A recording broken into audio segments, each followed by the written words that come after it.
Can music bring heaven and earth together? I believe it can, and in this video, I'm going to demonstrate how it's possible as I review the new LDS hymn number 1008, Bread of Life, Living Water, with words and music by Annette W. Dickman. If you've ever wanted to find an example or a model of a piece of music that brings the Savior and his disciples together using harmony and melody, this is a great example, and I'll break it down by focusing on 5 specific writing techniques found in this hymn. Technique 1, when harmony trumps melody. Here at the beginning of Bread of Life, Living Water, we have an opening line of lyrics that has a very specific feel to it. In the garden, Jesus suffered every sin and every woe. So immediately we're into the feeling of the atonement of the Savior. So we want to make sure we do something musically to portray that. Now, if you listen to the melody of this opening line, on its own, it doesn't necessarily sound like it's Jesus suffering every sin and every woe. Have a listen.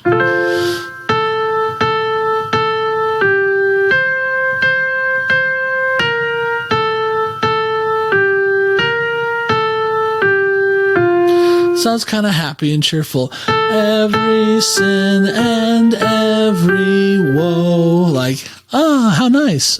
But of course, it wasn't nice. So, okay, it's still a nice melodic shape. I think it's a very well-written melody. But the composer's got to do something to make sure we depict the feel of what's happening here. So when you listen to the harmony below, listen to how different this is.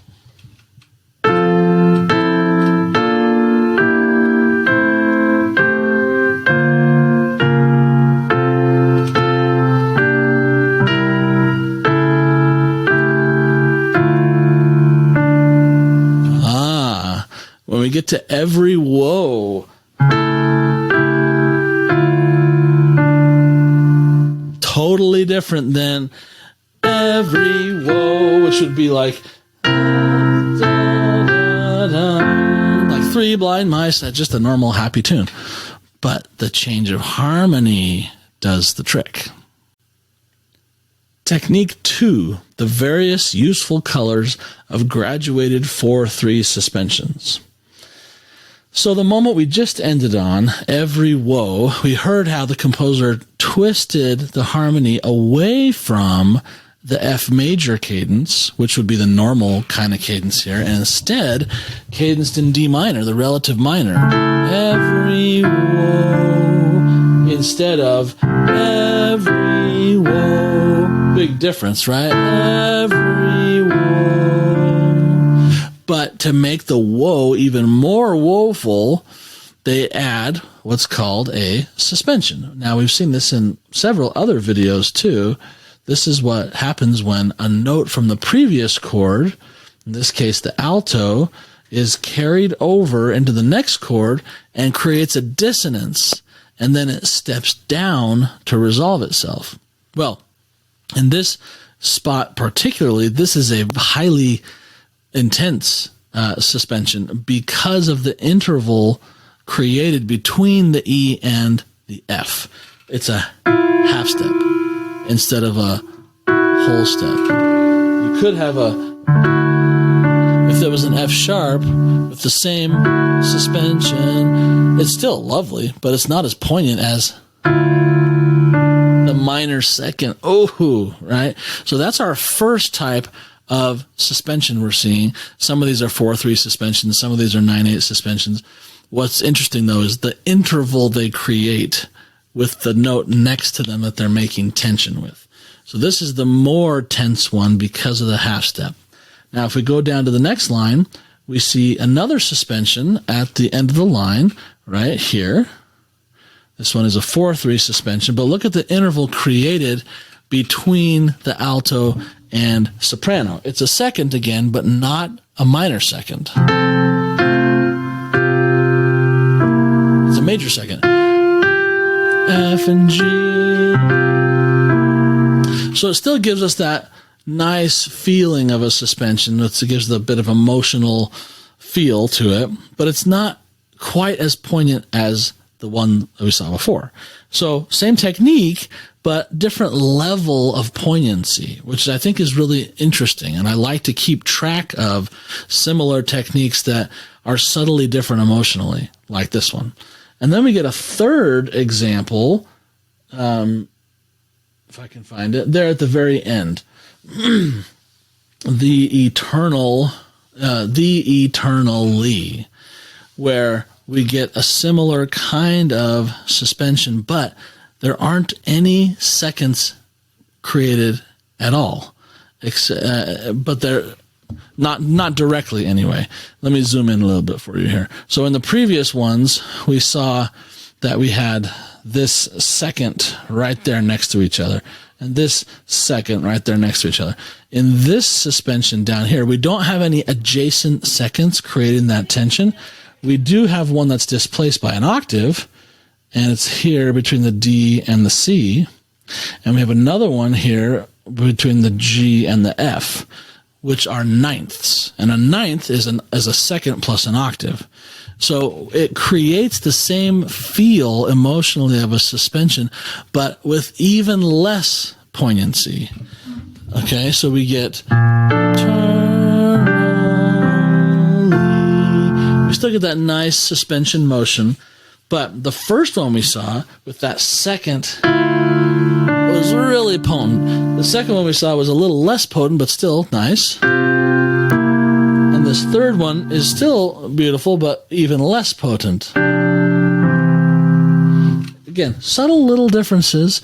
I like to really listen deeply into each chord and into each motion to hear how it feels a little bit different. And so we've seen 3 of the same kinds of suspensions in this technique with a sort of a graduated intensity of poignancy. Technique 3, Romanticists' repetitions reap repentance. Here on the second line of this hymn, we have the text, bleeding drops from every pore that we might forgiveness know. There's a really fun melodic technique that happens here that comes from the Romantic period of music, where melodic phrases were repeated a lot more than in previous time periods. So when we got to composers like Tchaikovsky and so on, these Romantic composers, they'll often take a small segment of melody, 2 bars or 4 bars, and repeat it immediately, which is not something you would see very often in earlier time periods, but it was used quite a lot during the Romantic era, and it's used right here. So listen to the little tune on Bleeding Drops. Bleeding drops from every pore, that we might forgiveness know. It's almost exactly identical.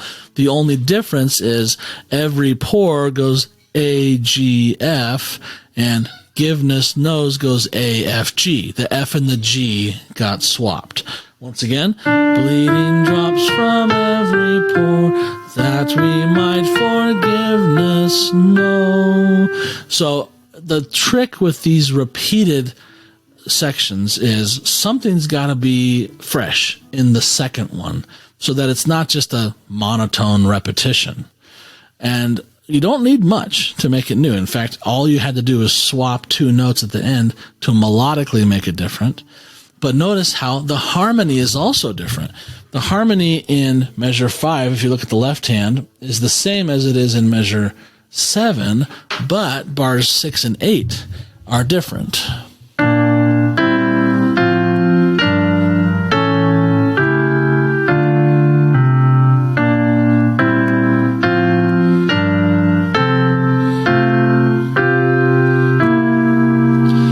And they depict the emotion of the lyrics. Right? Bleeding drops from every pore is painful, but that we might forgiveness know is great and cheerful and bright. So we end every pore still in that D minor kind of cadence that we saw at the end of the first line, but then we end forgiveness know on a cadence of the 5 chord in F major, which is a nice bright cadence. Once again, listen to the difference.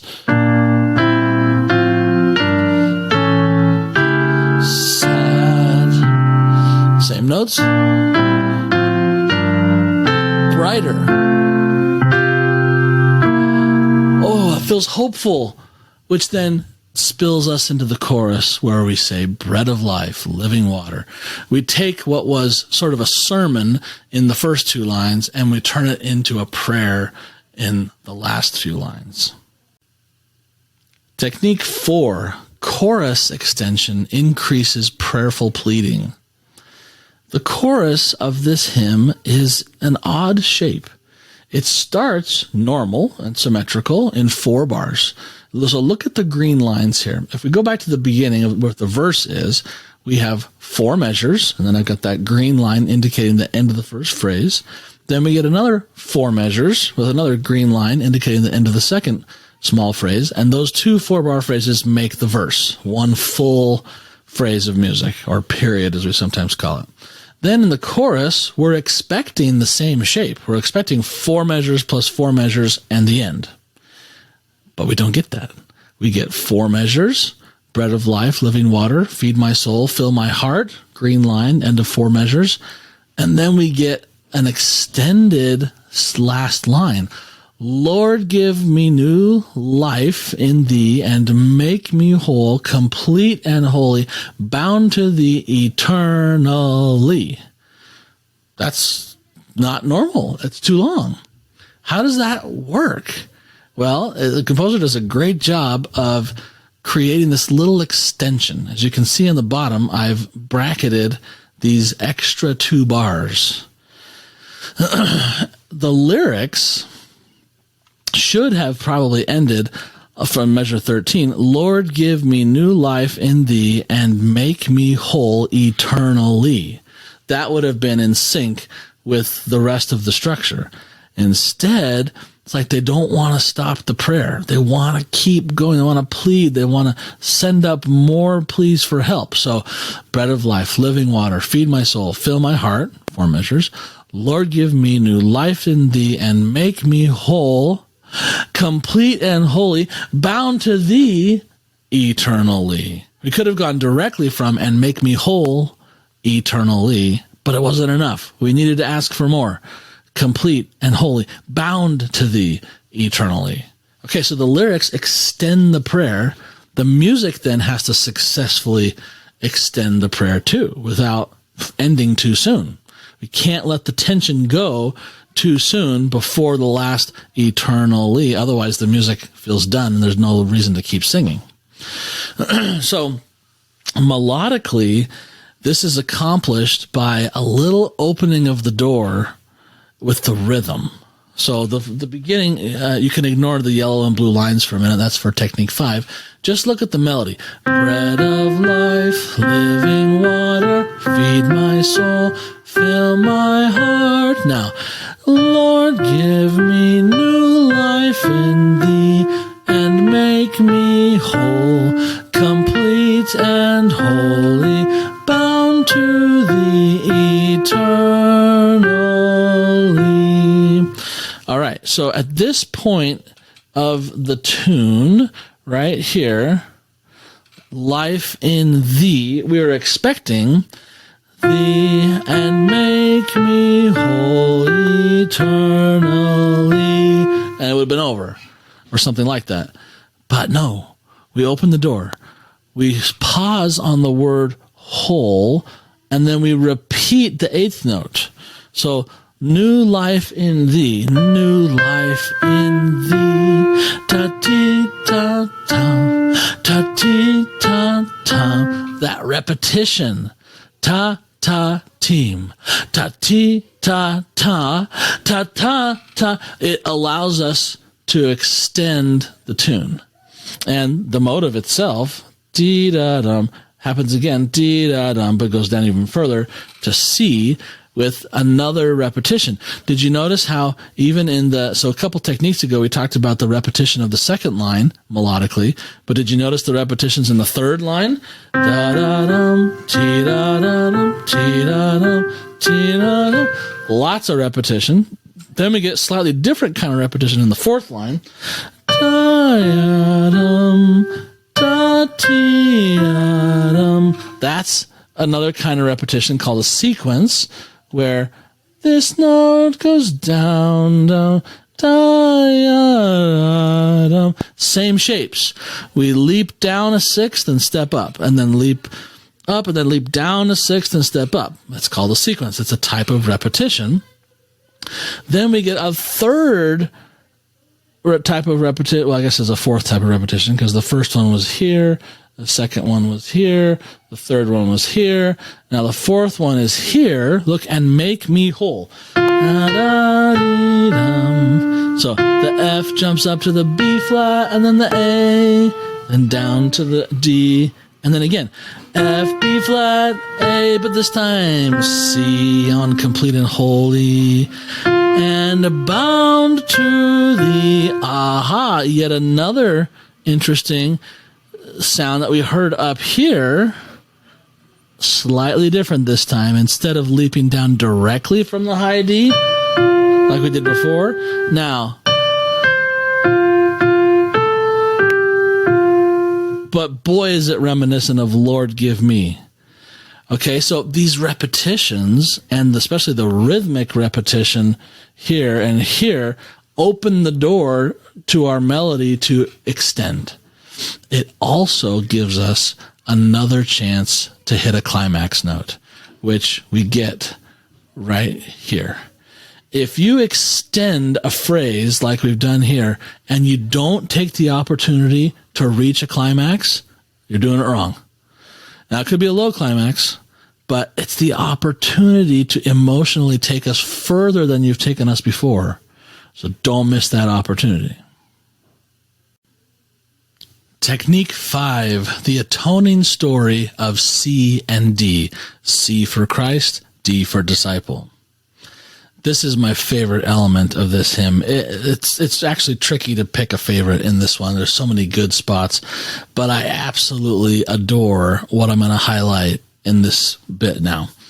It's pretty subtle. You may never think of this as a singer in the congregation, but as a composer, this is the kind of stuff I'm always looking for that is like subliminal messages beneath the surface of the music. As we go through the chorus, there's a very interesting thing that's happening. I'm going to play through this chorus melody, and I want you to consider all the notes happening within a register, from the top note to the bottom note. The highest note we get is a D, and the lowest note we get is a middle C. Now, I want you to look at the dance that's happening between our C's and our D's. There's quite a few things happening between C and D, and the moment of climax, which actually is a double-edged climax, happens with the low C on holy that I've drawn a little sunshine around in bar 16, and the bound, the high D, and the next downbeat, so that we get the entire register happening within 2 beats in the extension of the chorus, where we get a low climax and a high climax, almost one right after the other. It's a really cool dance between the C and the D. And I'm hearing it as C for Christ and D for disciples, because this whole thing is about us getting access to the bread of life, to the living water, and pleading that we can become holy and bound to him eternally. Isn't that the essence of mortality? The dance between D and C, the dance between being a disciple and coming to Christ. And it's depicted here in the notes using an actual C and an actual D. Maybe I'm just nerding out, very possible, but I think this really adds this layer of complexity and interest and beauty to this hymn. Okay, again, I'm going to play the tune. Notice all the C's and the D's and how they play with each other.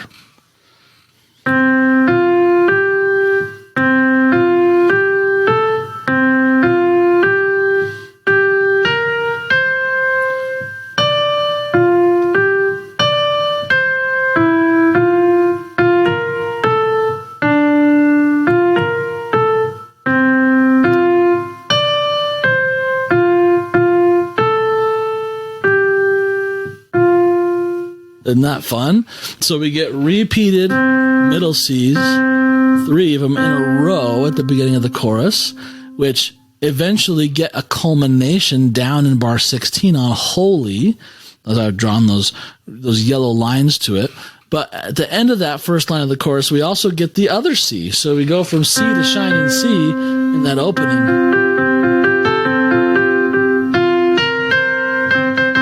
And then we expand it, because what does Christ do to us as disciples? He expands us.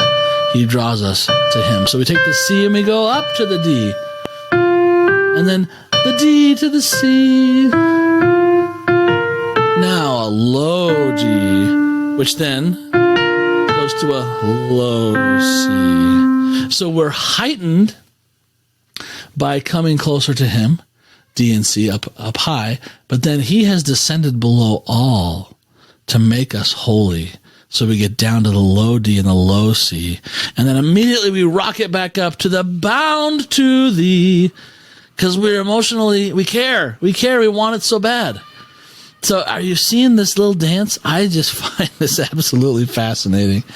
And you can see the D's there with the blue lines and how they work together.